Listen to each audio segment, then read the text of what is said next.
Ashley too. Just to define communities of practice, talk a little bit about how this one was set up, the calendar for the fall. And then I think there's 3 slides. The third one, I just list the members.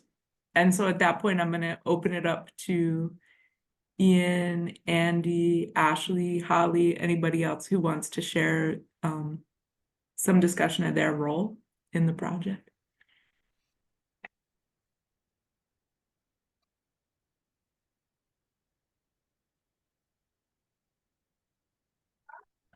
Hi, Ashley.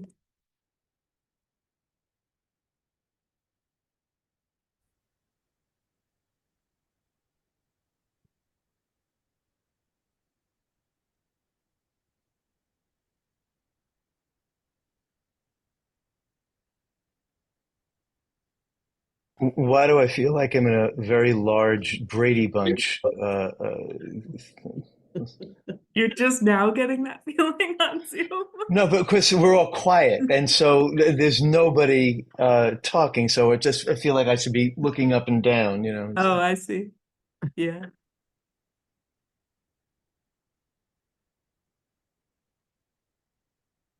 Yeah, we'll give people a couple minutes, I guess, to get connected. Maybe we'll give people till 9:02 and then get started. Hi, Bernadette. Hi.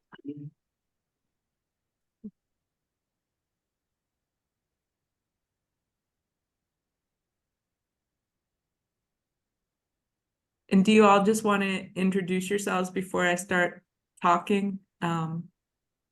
Department and what course you taught maybe in the online program? Sound okay? Okay.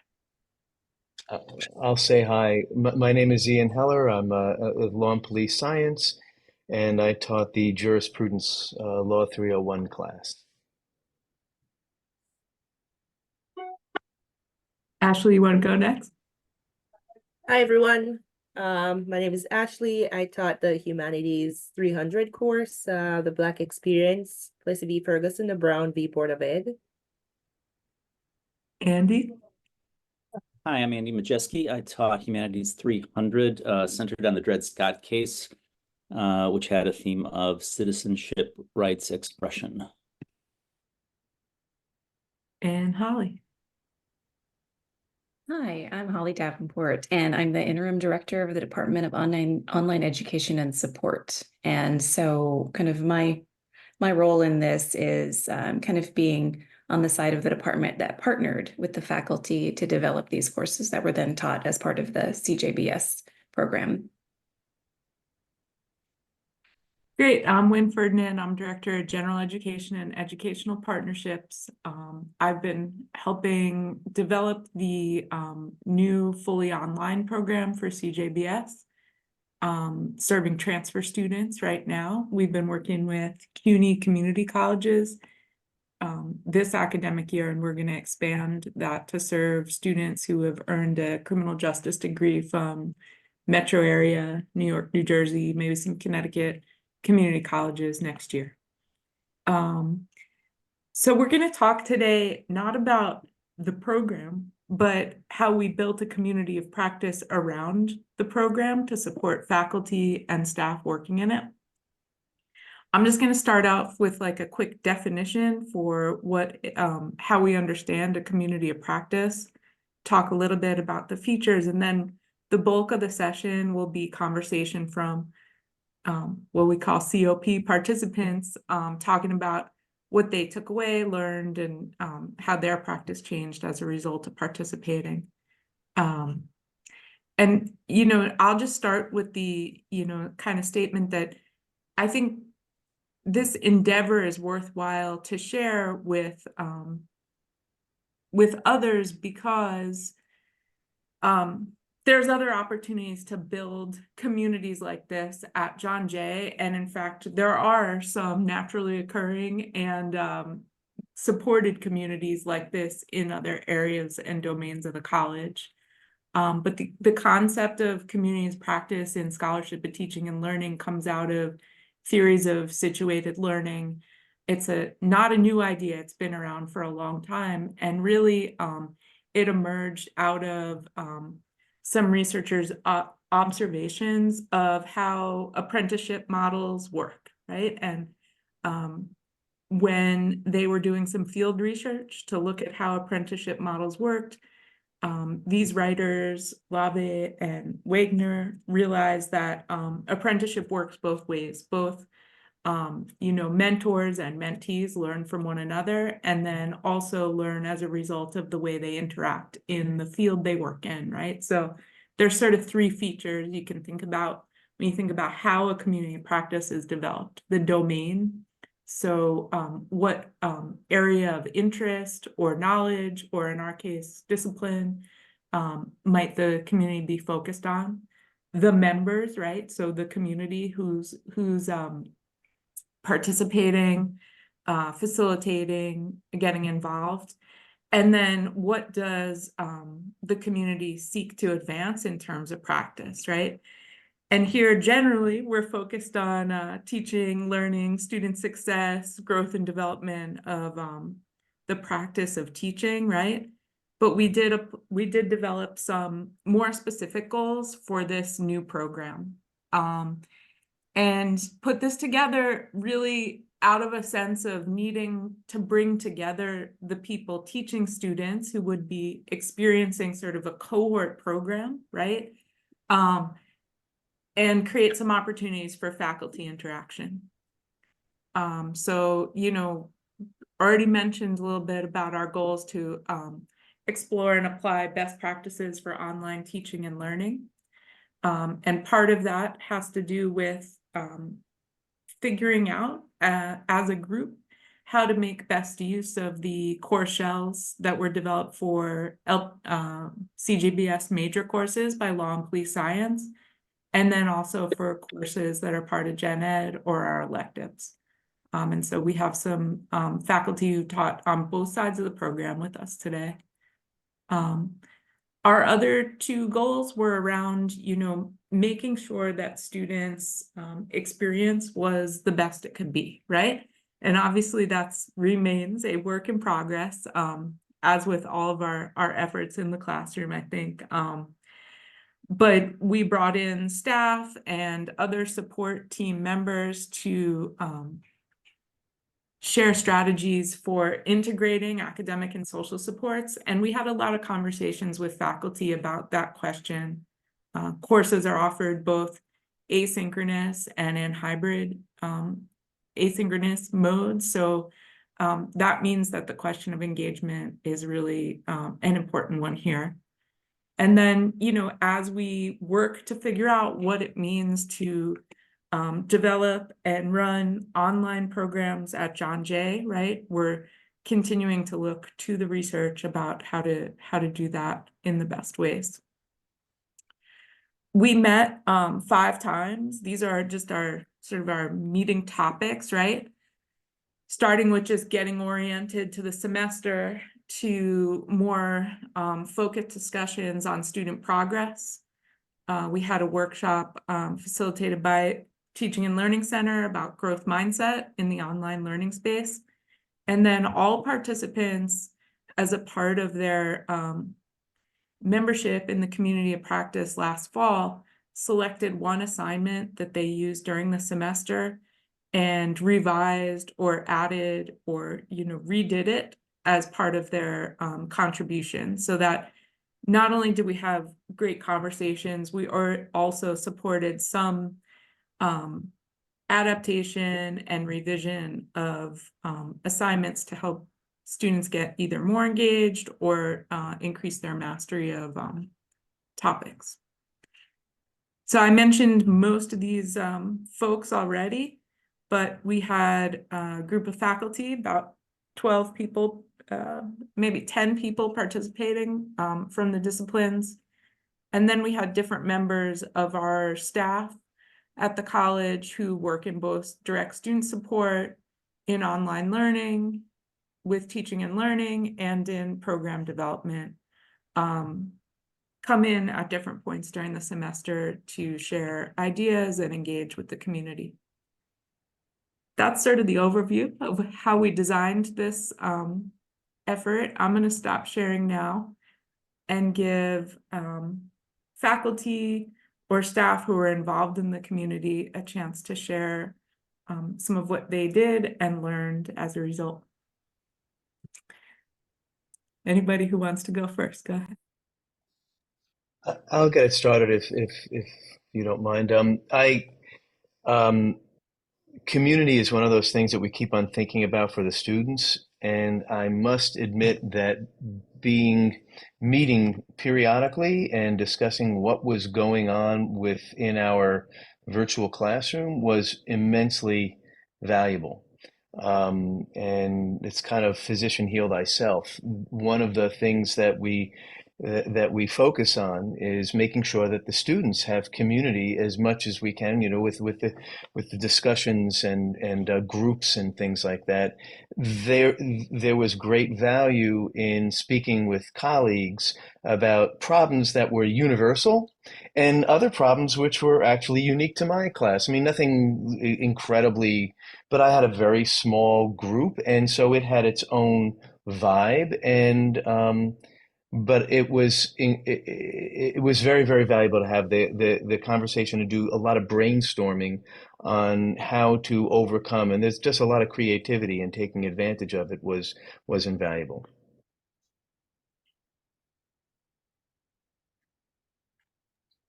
I'll go next. So I taught one of the hybrid sections, so I had an online synchronous element to it. I don't know how many other people in this did that. I think I was one of the few. And it was new to me. I had not done that before. I had done many asynchronous courses over many years, and this was the first time I had attempted this. And I also attempted to center it around group work with these new transfer students, which was also a huge challenge and learning curve for me. And I needed a lot of support. And fortunately, I was able to get a lot of it from this cohort. So that, even with the learning curve, though, I mean, I needed the additional supports of being able to follow up with students who were dropping out and going missing. And so being able to understand how to issue the alerts or contact people who might follow up with the students. For instance, with the email problem, carrying over their email and not getting the John Jay email up and running. But then learning about things that I could incorporate, which I'm changing out this semester, which is embedding the library personnel into the course, maximizing the use of the peer success coaches, which are part of this, that are provided to us in terms of getting the groups up and running, and then talking with fellow professors to find out strategies to make the group work more effective. And I'd like just to share something really quickly, which is the product.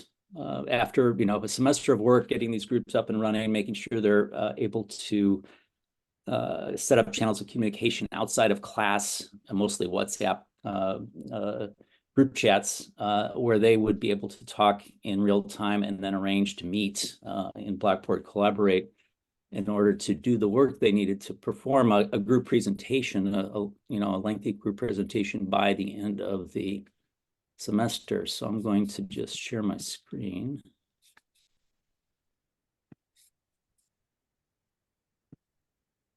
And then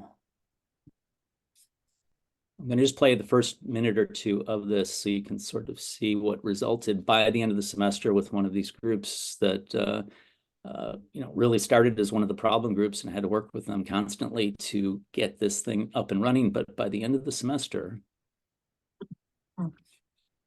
Hello, everyone. We are Group 2, and this is our capstone presentation, Christopher Columbus Exploring the Controversy and Unveiling the Untold Stories. Have you ever wondered about the deeper meaning behind those statues of Christopher Columbus? Join us in exploring the controversy surrounding these statues and the complex history they represent. We'll dive into the perspectives of Indigenous communities, the impacts of colonization, and the ongoing debate about historical representation. Prepare yourselves for a thought-provoking journey that challenges our understanding of history and its symbols. Let's uncover the layers and have a meaningful discussion together. Before we dive in, let's talk a little bit about who Christopher Columbus is and what he has accomplished. Christopher Columbus was an Italian explorer who is widely recognized with introducing. I'm going to just jump into the middle of presentations to sort of show you that other people jump in then and pick up the script. Indigenous peoples. By dismantling these statues, they hope to ridicule Columbus's glorification and raise awareness about historical injustices endured by indigenous communities. On the other hand, supporters of the statues are advocating for them to stay as they are a reminder of the significant role Columbus played in connecting the Eastern and Western hemispheres. Also, for some Italian Americans, Columbus poses as a symbol of pride, so they are in support of keeping the statues as well. As you can see, here are some statues of Columbus that have been vandalized by protesters. Let's talk about some of the pros about Columbus and why some people are for keeping Columbus statues. Some see Columbus voyages as a spark for exploration and exchange of cultures and ideas. His voyages open up new trade routes across the Atlantic Ocean, connecting Europe to the Americas. On one of these voyages, he found various types of food that were indigenous to America, like potatoes, tomatoes, corn, cacao, pineapple, and turkeys. This opened doors for the exchange of goods between the Eastern and Western hemispheres. Because of his, some people feel that Columbus played a role. Okay, I'll just stop it there, but I wanted to give you a flavor for how they were able to, integrate their work, rotate in the script, each having their cameras on to show the people the presentation. And anyway, I wanted to share that with everyone to show you what is possible, but with a lot of effort and with a lot of support needed in order to get there. Thank you. Hi, everyone. I think I'll also chip in. So I also taught a hybrid course. We met once over Zoom weekly, and then the rest of the course, students did the work on their own online. So like Andrew and Ian said, it was really helpful having support from colleagues who are also in the same situation or similar situations, just learning the strategies that they used, what worked for them, and see what wasn't working for everyone, and like the challenges, unique challenges, and just the common challenges. So definitely some common challenges were that these are transfer students. This is their first semester at John Jay, so they're trying to get situated. And many students, this is their first time like doing just all their classes online. So that had challenges. Many students like didn't know how to navigate Blackboard. I had to, for example, I had to hop on Zoom and demonstrate how to submit assignments to one student. So several times, like just different challenges accessing Blackboard and other resources that we used in class. And like one of the biggest complaints that students had is that every professor has assignments due the same time, like Friday, Sunday, right? So sometimes I, had to be lenient or try to be more understanding.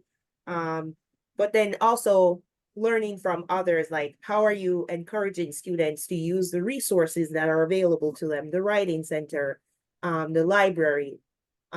So we had a research project, was a group project. So like Andrew said, there were like challenges getting students to work together. A few students had to do the project on their own because the group dynamic it wasn't working out. And I remember one student, she had to do it on her own, and she didn't know how to access the John Jay library online. So I tried to demonstrate, and like every class, I would spare a few minutes to talk about the resources that are available and put the links in the PowerPoint, then post the PowerPoint, or just make announcements on Blackboard, directing people to the writing center, the library. Please talk to your career coach, so on and so forth. So I really appreciated having the community.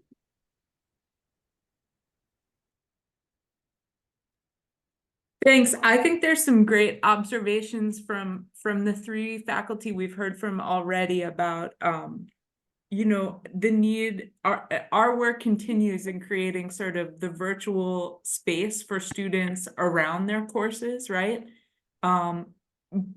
Something that we're thinking about for the future is more opportunities to introduce students to the online learning environment before they are matriculated, right?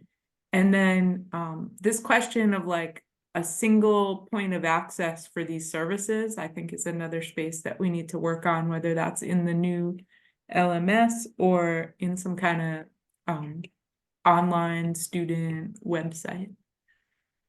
So Holly, I'll turn it over to you if you want to share a little bit about your work. Sure. So our department, in this case, you know, all of the faculty that we're seeing here are the faculty that developed the course, and that's not always the case. Sometimes, you know, a course developer is selected by the department. They create the content, work with our department to kind of put that up online, and then someone else steps in to teach that material. And so that can present challenges as well. But going back to just the design process, you know, from our perspective, we're designing these courses in partnership with the faculty, and we're relying on research-based quality standards to make sure it's a really robust course. But I have to say that the community of practice has been a very eye-opening and valuable experience for our team, because, you know, we build it and then we give it away. And so we don't always get to hear, you know, in practice, how did it work? And so it was really interesting to hear, you know, some of the struggles that students had to deal with in terms of some of the assignments or the amount of assignments, or the fact that they, you know, every course had assignments due the same day of the week. So that was valuable for us. We also learned that, you know, students just, we assumed that the students coming into this program, because they were coming from other CUNY schools, had taken online courses elsewhere, that they would be very adept at kind of navigating an online program, and that was not necessarily the case. And so we've made some modifications to the way we design courses, the way that the courses will look in the spring semester, to kind of better prepare students. There are a lot of great resources already at CUNY to kind of get students up to speed on that. One is the Are You Ready kind of Blackboard workshop, which there will be something similar when we move to Brightspace, but for now we're in Blackboard. And so we have kind of embedded that into all of the courses, just to kind of better help the students prepare for what lies ahead. So for us, it was just a good experience to kind of hear from the faculty about the challenges that they both experienced and their students, and then to kind of rethink the way we design courses moving forward with all of that information in mind. So yeah, we have a lot of people from DUDS here today, and I don't want to put anybody on the spot, but if anybody else would like to contribute, you're more than welcome. Or Kim, if you want to say anything about your experience.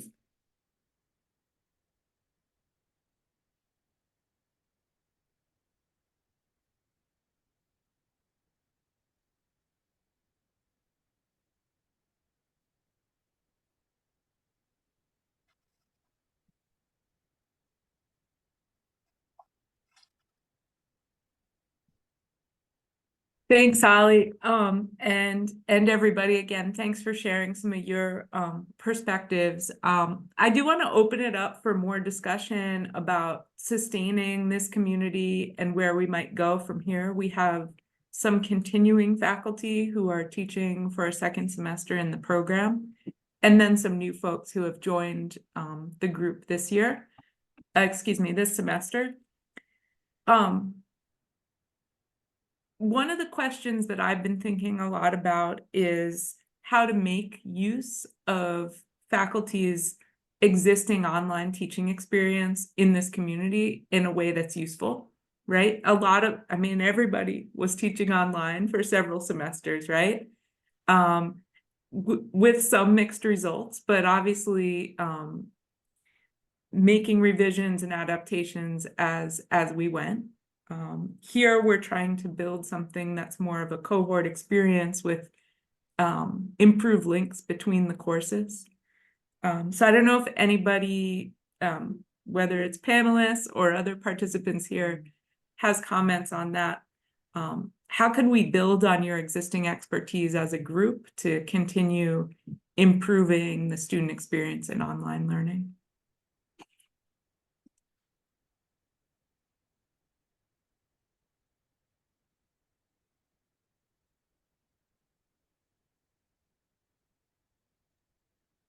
I mean, I can say that the last thing that we did with the assignment and like redesigning and redeveloping it, not just doing it on our own, but then coming together in our smaller groups and kind of dissecting it and like getting feedback. So like I wasn't able to like fully redesign my assignment until I met with I forgot who I was talking with in our smaller groups, and like kind of just ask my questions and get some feedback. And then I was like, okay, this would make it work better, or that gives me some better ideas on how to get, because I think the biggest issue that we all had was student engagement. And so like that was kind of my concern, was how do I get better student engagement with this assignment and have them engage with one another instead of just logging in, submitting their assignment and moving on with their day, instead of coming back and, you know, actually engaging in discussions on the discussion board or whatever assessment tool that I was using. So with the written assignment, I kind of wanted to incorporate some sort of student engagement between them. And so I was able to kind of work through that within our smaller groups. So I really liked that aspect, and maybe some more of that, just, you know, bringing some assignments or assessment tools into our meetings and opening it up to our fellow instructors and getting some ideas on how to improve it or make it a little better, and then implementing that into our course. Yeah, that's a great suggestion. Ian, yeah. Yeah, just building on what Kim is talking about, is first, one of the things that I'd love to see is a regular, almost like a coffee house, where students and faculty can decide to meet online at varying hours over the semester. And I think it should be open to all the courses, because it just to continue to build a community among the people, you know, among the students and the faculty. The other thing that I learned was very valuable that didn't happen in my class because I didn't know about it, was chat groups. And to encourage them to really create and utilize chat groups, as opposed to just going to collaborate, which is clunky. And I know we're about to leave that clunky world, but there'll probably be another clunky you know, thing that takes its place. But chat groups seem to be the way students like to interact with one another, and I think we need to encourage them. But to me, the whole experience will improve dramatically when it feels more and more like a community. Yeah.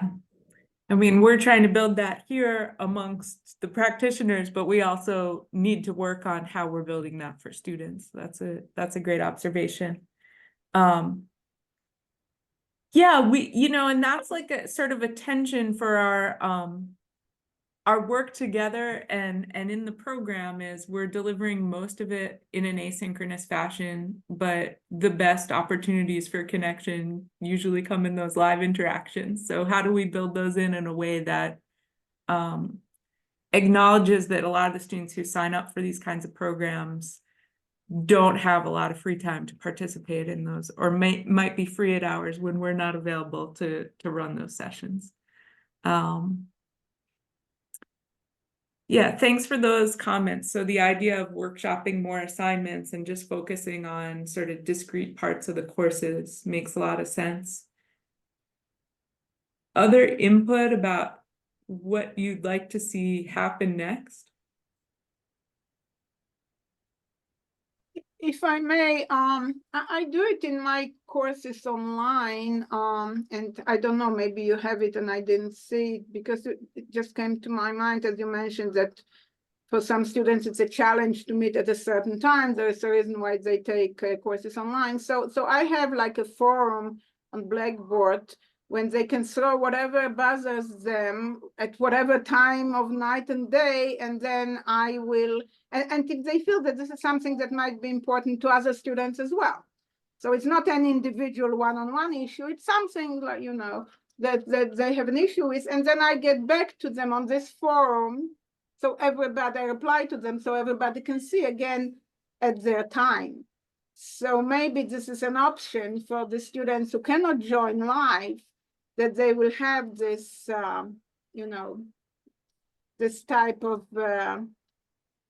whatever you want to call it, you know, question and answers platform that go beyond their individual problem in the course.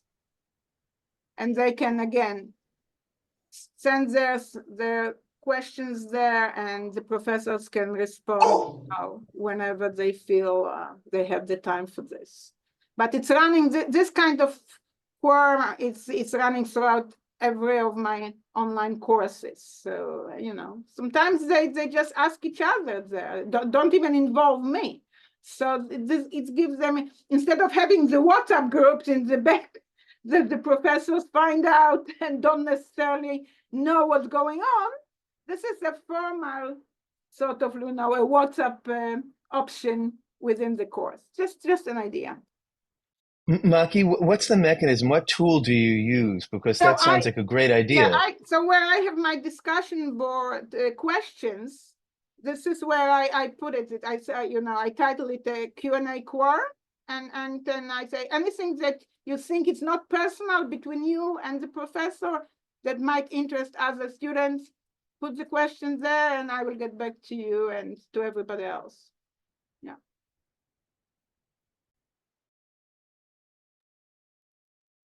All right, a final slide, and then a question for everybody. And certainly, if other people have questions they want to ask, please feel free.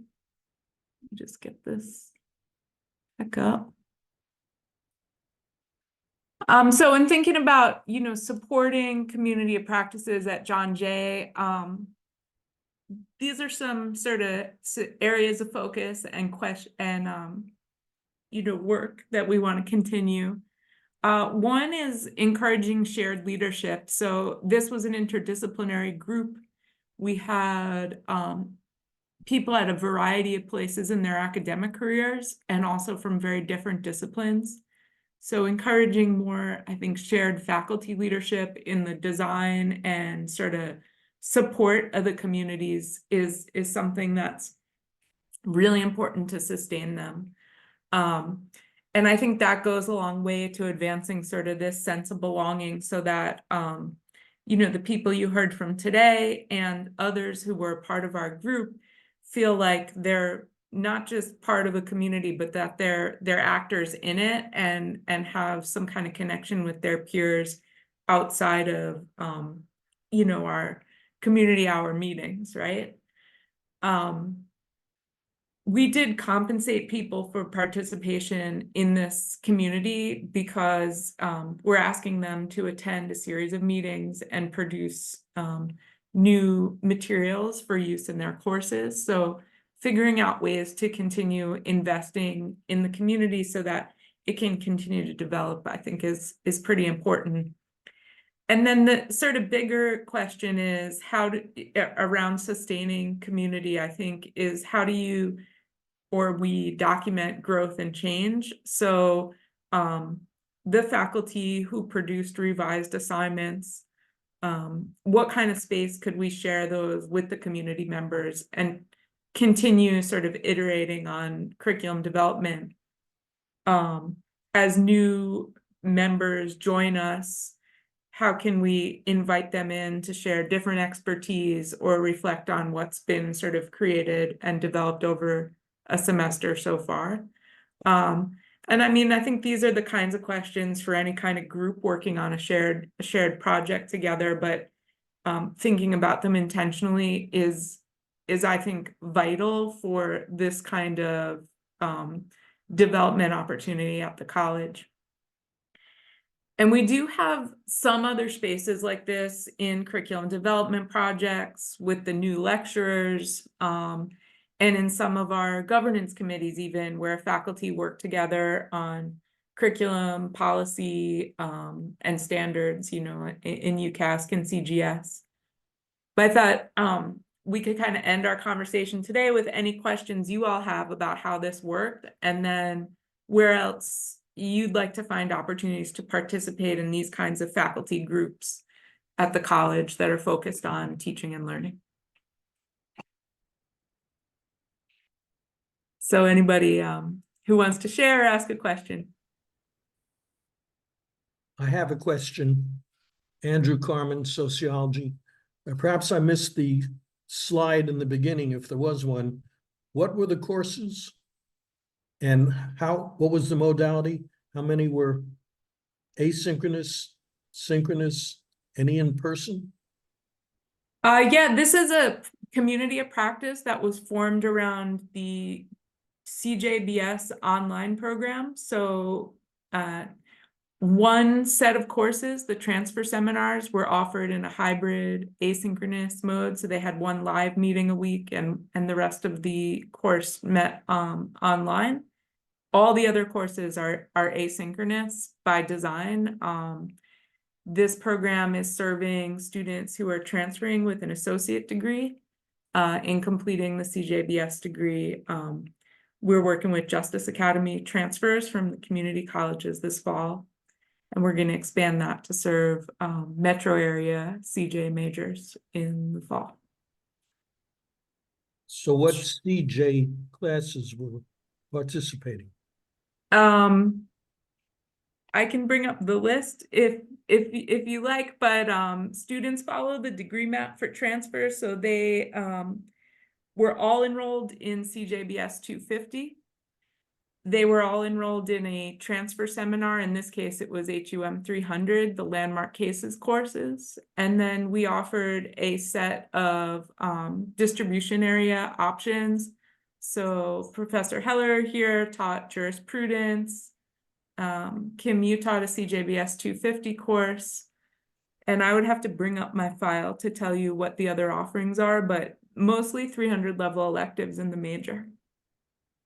But the department has been working on the course shells for some time now, so they have pretty much the ability to offer the whole program online. And we're sort of cycling through the options and then working on offerings from outside the department for minors, electives, and gen ed as we go.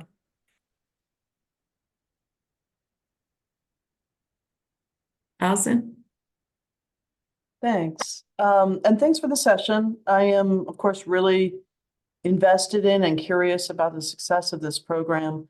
And there's a couple of faculty here whom I've never met. So I'm Allison Pease, I'm the interim provost.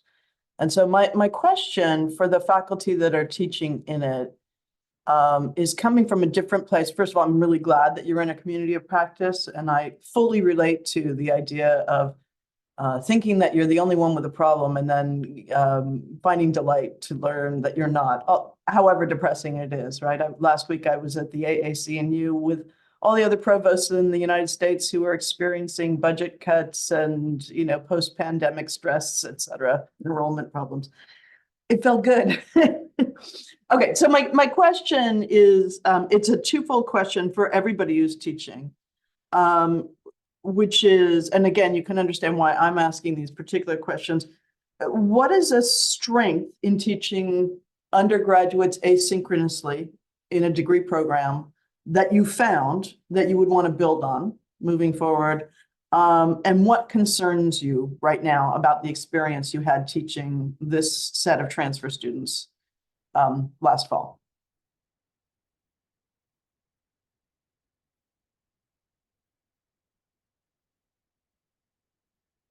Ian? I was pleasantly surprised by the level of the writing and reading comprehension. I never hear that about our transfer students. Yeah, and that's why I did use the word surprised. I really thought that it was going to be much more at a remedial level. but it really wasn't. There were, you know, it was a small class, so maybe it was just a bad sample or a good sample size, but I found that the writing was actually pretty good. And that was a nice surprise. One of the other issues was that I did have less contact, and so my suspicions on AI became It's exactly where mine I went. yeah, I mean, just really were heightened, and I did have one issue that was real, and I'm in the process of dealing with that. But others that I thought I was wrong, and I was really happy to find out I was wrong, quite frankly. And I gave them the opportunity to demonstrate it, and they did, and say, okay, good. So I do think it might attract students who are, and this is just a complete guess, it might attract students who are comfortable with the written communication modality versus the oral communication modality. And so maybe there's something, and that's who quite frankly, that's probably who would be best served by an asynchronous approach to education. So. Thank you. Definitely had the opposite experience, but I did have I knew it. Very troublesome reading and writing skills. And then I had some really I had a few students that were very surprising and like were writing brilliant discussion board forums and then had great assignments, and that felt really great. But I think like the biggest struggle that I took away, which we definitely discussed in the community of practice, was that if these students felt overwhelmed at all, they kind of just disappeared. Like they didn't reach out to their instructor, Right. or and say like, I'm having an issue, until the last day. And they're like, hey, can I make up the entire semester this week? And it's like, I've been reaching out to you all semester. This is the first time you're getting back to me. Yeah. What's going on? So I know that we have like Read Through and her team, or I don't know if she's just by herself or if she has a team. By herself. Oh, well, okay, I feel bad for her. But like that supporting the students on the back end, but there also needs to be some sort of push to these students that they feel comfortable reaching out to their instructors too, if they ever have an issue, to let us know what's going on, because then we can work with them in the moment so that they don't fall behind and get overwhelmed and then just disappear. Because I had like 3 or 4 that just didn't do anything. And then when they finally reached out, they're like, well, I just got so far behind that I just decided to withdraw. And like, I don't want that to happen. Right. And that is a more common occurrence in asynchronous online courses. So it's interesting. What would you do to prevent it this semester, or to sort of change your sense of your presence as an instructor?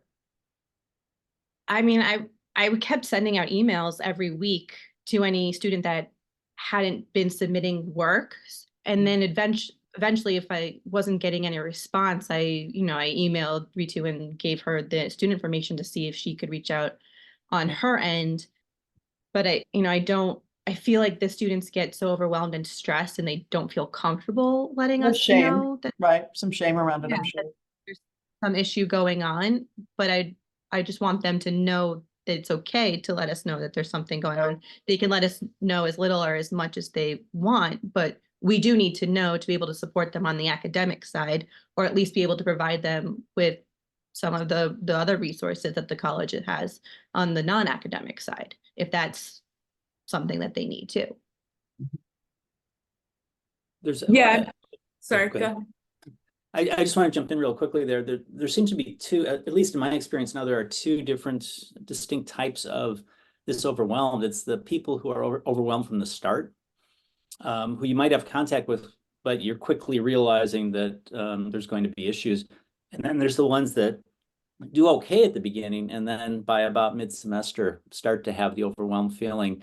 And I've at least had much more success with the latter, because I've already had connection, and I'm able to then direct them to some supports that they might be able to utilize, or it's the people who are at the outset pretty overwhelmed.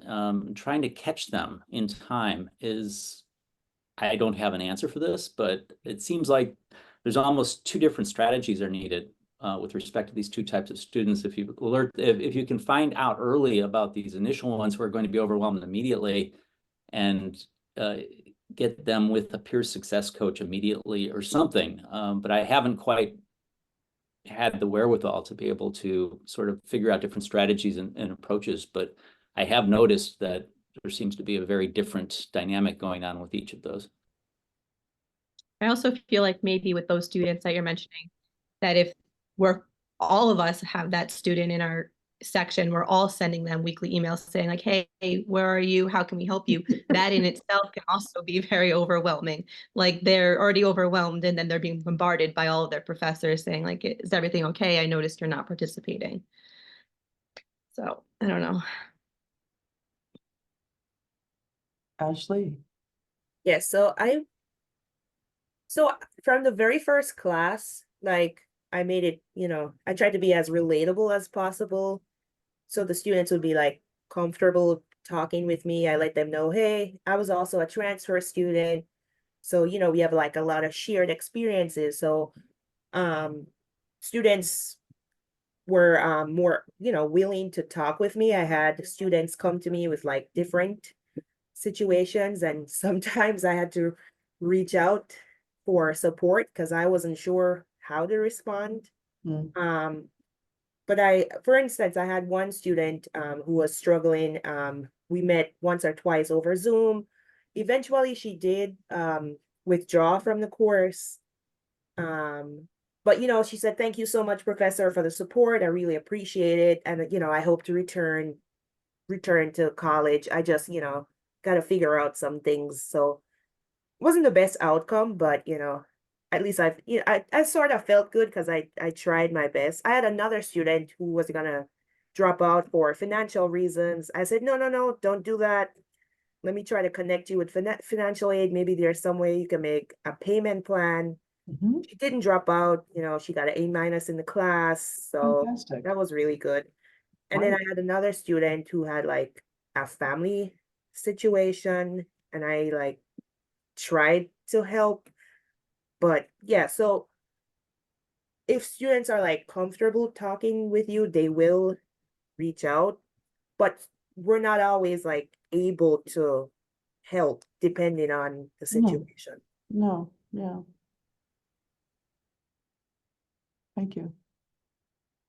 Yeah, I mean, I think there's a lot to be said for what else we can do to help students feel like they're part of a cohort, like I was saying before. And maybe some kind of program-wide opportunities for chats or interaction might be helpful.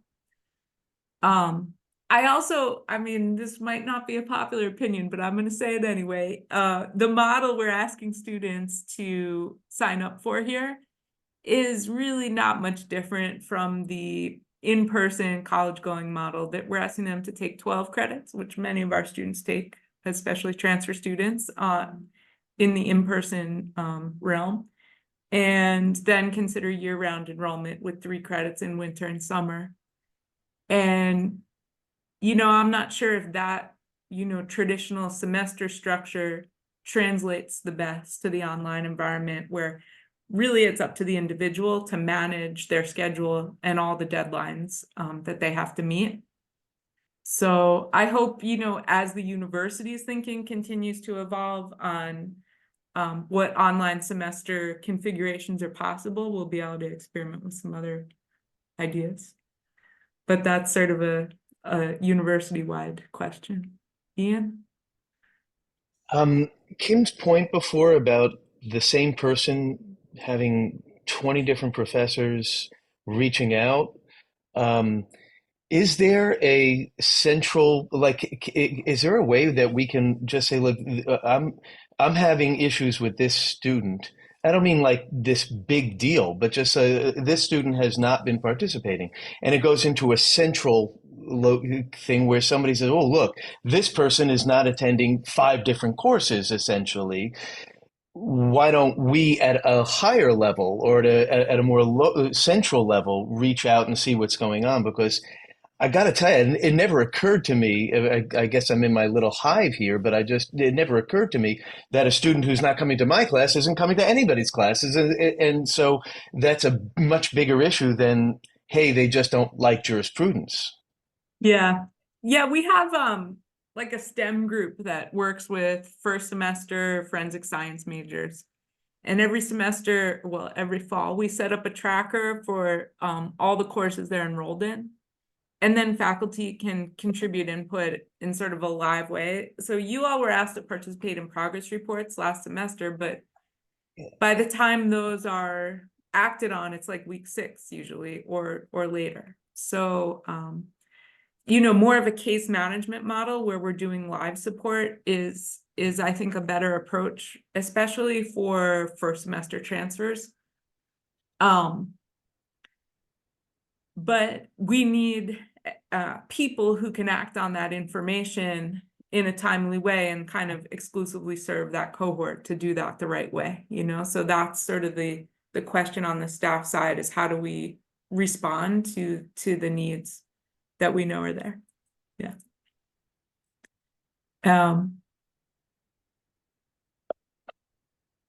Kim? No. Okay. All right, any questions from our attendees today or other ideas y'all wanted to share?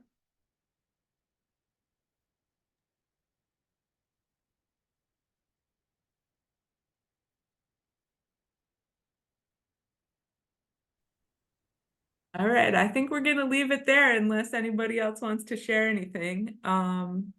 We'll put these, you know, the 4 slides that we have up with our recording on the website for Faculty Development Day in case anybody wants to check them out. Thanks everybody for sharing your experiences today, and thanks for coming to listen. Thank you all. Thanks, Wynn.